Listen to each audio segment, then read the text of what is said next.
The house was too quiet. Not the kind of quiet that settles in after a long day, when the dishwasher hums and the radiator clicks and life still moves in its small, reliable rhythms. This was different. This was the quiet of a room that had been emptied of something essential. The way a church feels hollow on a Tuesday afternoon, beautiful and cold and completely abandoned by whatever had once made it sacred. Fiona Aldridge stood in the doorway of the nursery and understood, in the space of a single breath, that her daughter was gone. The crib was still there. The pale yellow curtains she'd sewn herself, still hanging. The small wooden letters above the window, Ruby, still in their careful line. But the diaper bag was missing from its hook. The emergency contact list she'd taped to the wall had been peeled away, leaving only a ghost of adhesive on the paint. And the car seat, the one she'd spent 40 minutes installing and reinstalling in the parking lot of the hospital while a nurse watched with patient eyes, that was gone too. Her phone buzzed in her hand. She didn't look at it. She already knew who it was. 14 months earlier, Fiona Aldridge had been standing in almost the same spot, except the nursery had still been a home office, and she had been holding a positive pregnancy test instead of an empty room, and her husband Gareth had been exactly the kind of man she believed him to be. That was the thing about Gareth. He was convincing. Not in a showy way, not in the way of men who need you to believe them. He was convincing the way certain houses are convincing, the ones with good bones and fresh paint and every sign of a solid foundation. You walked in, you felt safe, and it didn't occur to you to check what was underneath until the floor gave way. She had met him at a conference in Ottawa, one of those corporate events where everyone wears lanyards and orders the salmon. He was a project manager for a mid-sized construction firm. She was a structural engineer. They spent 40 minutes talking about load-bearing walls, and then another 4 hours talking about everything else. He drove her back to her hotel. He didn't push. He texted the next morning, just, "I had a good time. I hope you got some sleep," she thought. This is a man who pays attention. She was 34. She had a condo in Calgary she owned outright and a job she'd worked a decade to be good at. She wasn't looking for someone to complete her.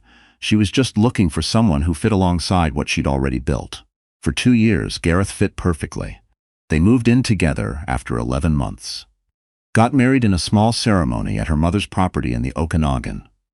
Just family, just close friends, afternoon light on the lake, her niece scattering flower petals with enormous seriousness. It was a good day. She thought about it often in the months that followed. The way you return to a photograph of yourself before something happened, trying to read the face for some warning that wasn't there. The pregnancy was unplanned but not unwelcome. Gareth held the test and went quiet. In that way she'd come to recognize as him processing, not shut down, just slow and careful. Then he looked at her and said, "We'll figure it out," and she believed him. She believed him right up until the morning she found Sloan Whitmore's number, saved in his phone under the name Westfield Permit Office. She hadn't been snooping. That was the part that stayed with her, the minor injustice of it. She had picked up his phone to check a restaurant reservation he'd mentioned, and the screen had already been unlocked, a message thread visible, and she had time to read exactly 4 words before she understood. "I miss you already." 4 words. That was the whole floor. Gone. She put the phone down. She went to the bathroom. She sat on the edge of the tub for a long time. She was 26 weeks pregnant. Her back hurt.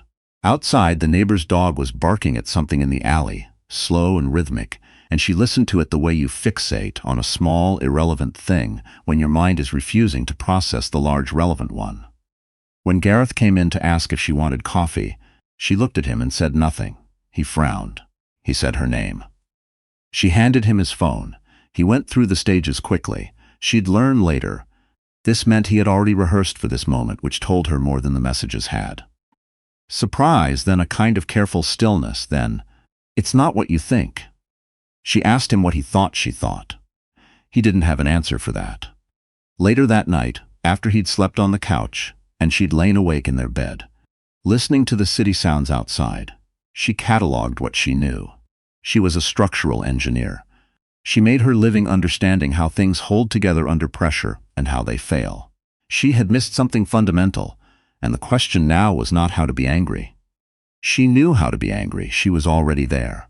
The question was what to do about the weight she was carrying that was not grief, not yet, but something more complicated. Something she would not under any circumstances show to Gareth until she was ready. She made an appointment with a family lawyer the following Thursday. She told no one. His name was Gareth Aldridge, and she had taken his name, and she thought about that sometimes. The bureaucratic intimacy of it, how deeply a person is embedded in your paperwork before you understand who they actually are. In the weeks after she found the messages, she watched him the way she had once reviewed structural reports. Methodically, without attachment to the outcome she wanted, looking only for what was actually there. What she found was a man who had become fluent in the language of contrition without any of the underlying grammar. He was sorry. He had ended things. He would do whatever she needed. He came home on time. He cooked dinner twice a week. He asked about her appointments, with the quiet attentiveness of a man auditing his own behavior. And underneath all of it, she noticed he was also doing something else. Small things at first. The joint savings account that had always hovered around $40,000 was down to $31,000. He said it was a tax installment. She checked. It wasn't. A weekend in March that he claimed was a project site visit in Fort McMurray. She had no way to verify it, but she logged it. An evening in April where he came home with his shirt pressed when it hadn't been that morning, and she made a note of the date and said nothing. She was 8 months pregnant. She was exhausted in a way that went down to her skeleton.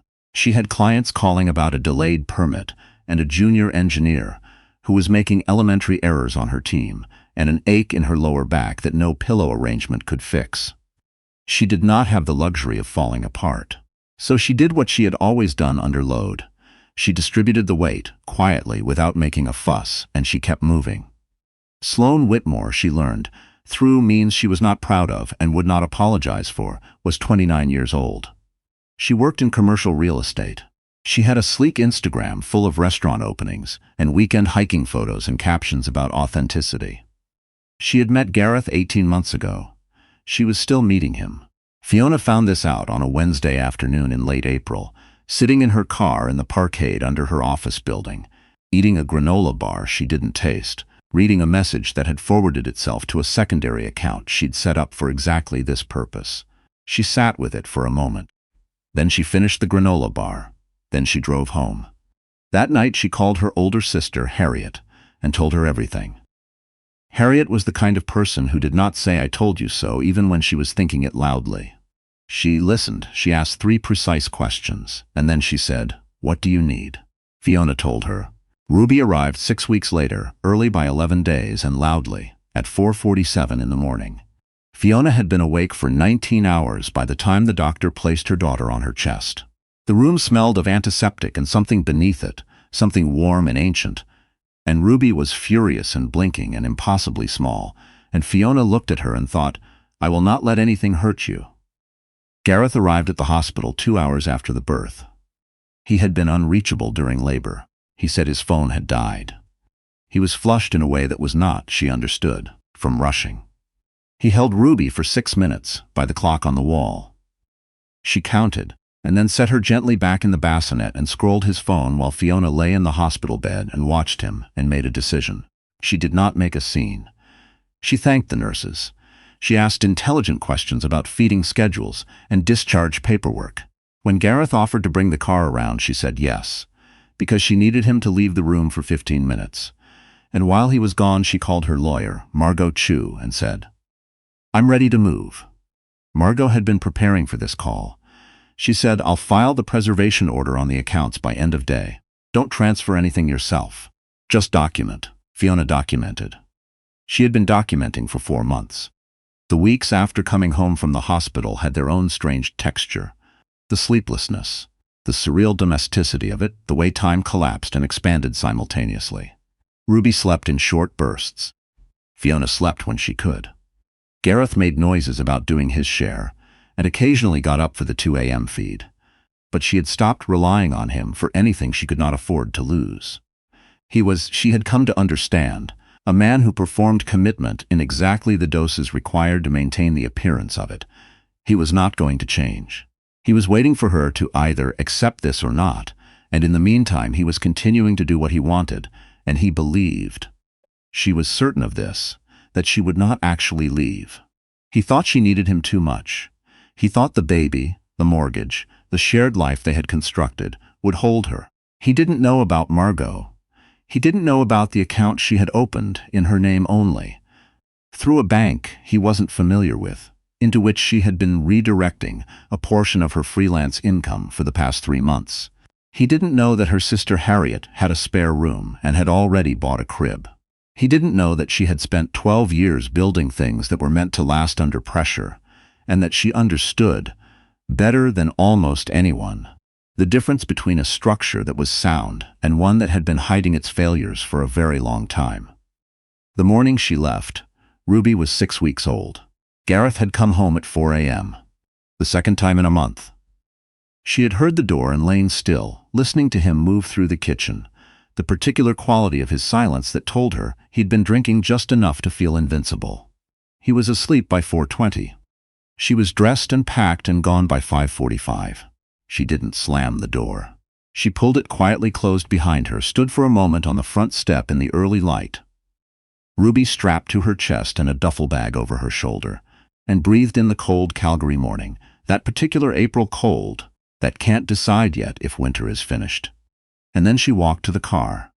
Her hands did not shake.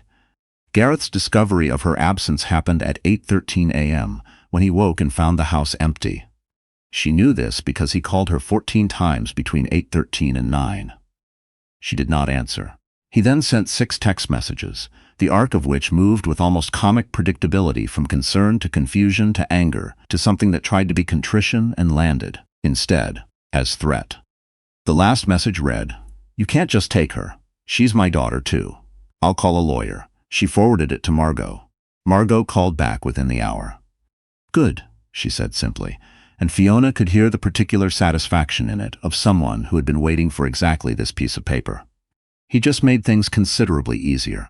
What Gareth had not understood, what men in his position rarely understood, she would later learn, because they were accustomed to being the ones who defined the terms, was that she had not left impulsively. She had left strategically. There was a significant difference. Impulse could be reframed as instability, as abandonment, as failure to act in the child's best interest. Strategy left documentation. Strategy left a paper trail of bank withdrawals, of his unexplained absences, of the discrepancy between what he said and what the records showed. Margot had the records. The temporary custody arrangement came through quickly. Fiona stayed at Harriet's with Ruby. Gareth called. Then his lawyer called. Then Gareth showed up at Harriet's building and stood in the lobby until the concierge asked him to leave, which Harriet filmed on her phone and sent to Margot within the hour. "He's building your case for you," Margot said, and for the first time in months, Fiona laughed. The weeks at Harriet's had their own rhythms. Harriet worked from home 3 days a week. She was a project director for a nonprofit, organized in a way that made Fiona, who was herself considered highly organized, feel like an amateur. She had stocked the spare room with things she hadn't asked for. A white noise machine, a good reading light, 3 kinds of tea. She cooked dinner most nights and asked no questions that Fiona wasn't ready to answer, and occasionally, when Ruby was asleep and they were sitting at the kitchen table with wine, she would say something so precisely accurate about Gareth that Fiona would feel at once understood and slightly ashamed she hadn't seen it sooner. "He always needed to be the ceiling," Harriet said one evening. "Not the floor, not the wall, the ceiling. Everything had to be below him." Fiona thought about this for a long time. She thought about the conference in Ottawa, the lanyard, the salmon, the 40 minutes about load-bearing walls. She thought about how he had never asked her to explain what she did in any real depth, had nodded along and moved the conversation elsewhere. And she had read this as comfortable confidence between people who didn't need to perform for each other. She had not read it as what it actually was. A man who did not want to spend too long looking at something taller than he was. She had loved him. That was still true, and she let it be true without using it against herself. She had loved a careful performance of a person, which was different from loving a person, but it was not stupidity. It was trust, which was a reasonable thing to extend to someone who had not yet given you a reason not to. She was done extending it now. The custody hearing was set for a Thursday in late August. Ruby was 14 weeks old. and had recently discovered that faces were interesting, which meant she spent a significant amount of time staring at Fiona with an expression of concentrated philosophical inquiry. Fiona talked to her. She told her about the building she'd designed in Edmonton that had won a regional architecture award. She told her about the lake at her mother's property in the Okanagan, how cold the water was even in July, how it shocked the breath out of you if you went in fast. She told her in plain and honest language, "We're going to be fine." She believed this. She had the documents. She had Margot. She had 4 months of records that told a very precise story about a man who had been spending money that wasn't his to spend, spending time that wasn't his to spend, and was now attempting to weaponize the legal system against a woman who had built her entire professional life on knowing exactly how things were constructed and exactly where the weaknesses were. Gareth hired a lawyer who was known for aggressive tactics in family court. This did not concern Fiona as much as Gareth had apparently hoped it would. She had reviewed 3 years of his financial records, his message history, his schedule discrepancies, and the testimony of 2 witnesses who had seen things he would have preferred went unseen. She and Margot had prepared with the patience of people who understood that the goal was not to win the argument, but to be unambiguous about the facts. The morning of the hearing, Harriet made scrambled eggs and did not talk about the hearing at all, which was exactly the right thing to do. Fiona fed Ruby, changed her, settled her with Harriet's sister-in-law, who had come to stay for the day, and stood in the bathroom mirror for a moment in the dress she'd chosen. Navy. Structured. The kind of thing that said nothing about emotion and everything about clarity. And thought about a bridge she'd designed early in her career, a pedestrian bridge over a drainage canal in the south end of the city. It was a small project. Nobody had cared about it except the people who used it. But she had worked on that bridge for 8 months, and she knew every load point, every tolerance, every place where the stress accumulated, and how it had been designed to distribute. It had been standing for 9 years. It would stand for another 40 at least. She was someone who built things that lasted. She went to court. The hearing lasted the better part of the day. Gareth's lawyer was skilled, and she did not underestimate him. There were moments that were hard. The clinical language of family law had a particular capacity to make intimate devastation sound like a filing error. And there was a moment around 2 p.m. where Gareth looked at her across the courtroom with an expression she recognized as genuine, and she felt the familiar pull of the life she had believed she was living, the one with the good bones and fresh paint, and she let herself feel it for exactly the length of time it took to remember the morning Ruby was born and the 2 hours she had spent alone. Then it passed. Margot was methodical. She presented the financial records first, then the communication logs, then the attendance records from a parenting class Gareth had enrolled in, voluntarily for appearances, and subsequently stopped attending after the second session.